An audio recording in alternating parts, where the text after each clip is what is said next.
welcome and welcome to this one.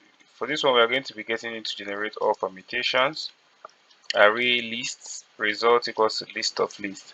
So basically what we are trying to do is to generate all permutations of a number. As I will begin to like to do is to show you the solution. The solution, or basically from the question. So basically we have a list A, B, C, which is like a list coming in, and we want to see the different permutations of this list, right? And then we are going to see the permutation and we are going to store it.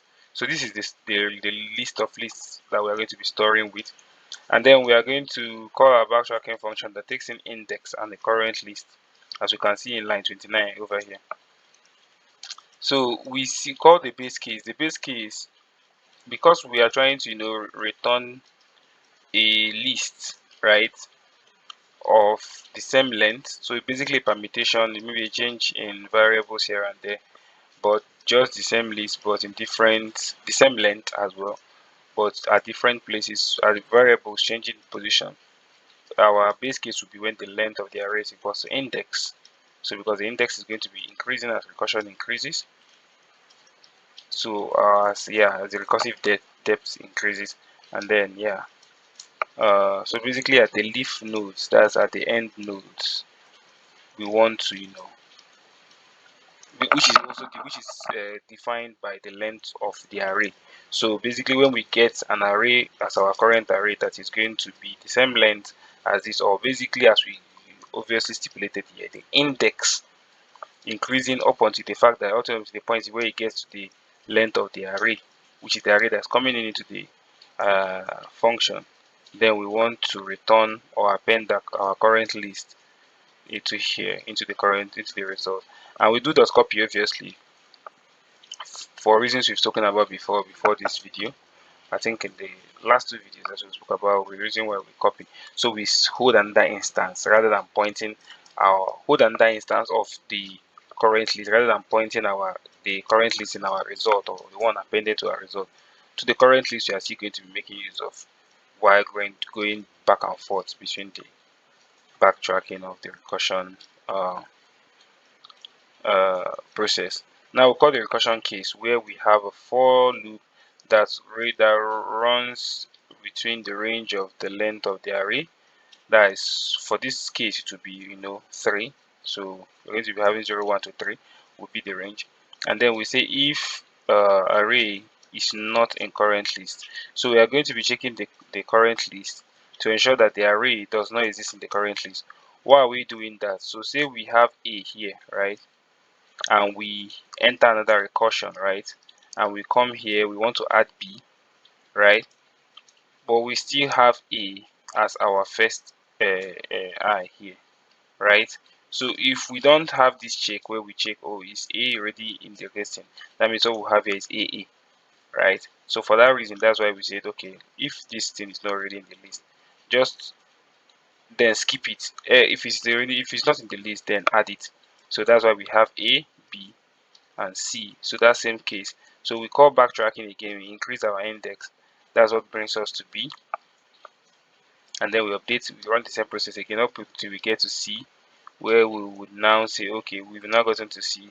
Then we add it backtrack, and then once we come in here, we will see, oh, the result is up to the length of the index, right? Because the index will be 3, the length will be 3 at that point. And then we go back, right? We go back into the function and pop, basically. So when we do that, we basically we pop, we call the function again, and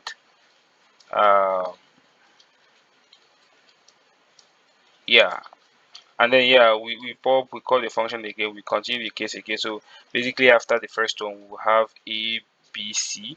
The second one, after we've appended A, B, C, we would come back here, pop, and then have C.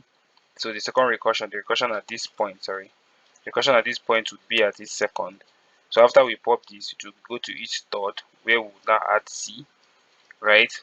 C comes here, B comes here. Sorry, C comes here, and then we call backtracking again. Backtracking comes in. So we are now in the third one again, right? When we come to the third one, what do? We call this whole stuff again if nothing currently is added. So the only thing that will not be currently would be C. We would add C and do backtracking, and then we'll come here, we append, we come back again. So that whole process is just back and forth, is just what we are going to be doing. And at the end of the day, we will have our list well populated with values. Now the O of n for this is going to be the O of n for this is going to be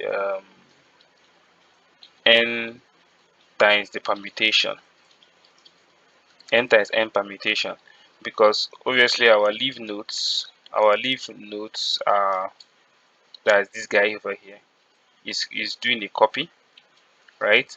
So because it's doing a copy, every copy is going to be an iteration, and this is going to happen n amount of times, because n permutation amount of times, because the amount of leave nodes we are going to have is going to be the permutation of n. So what is n? N is the amount of values coming in here.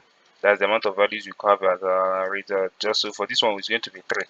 So the amount of values you are going to have is going to be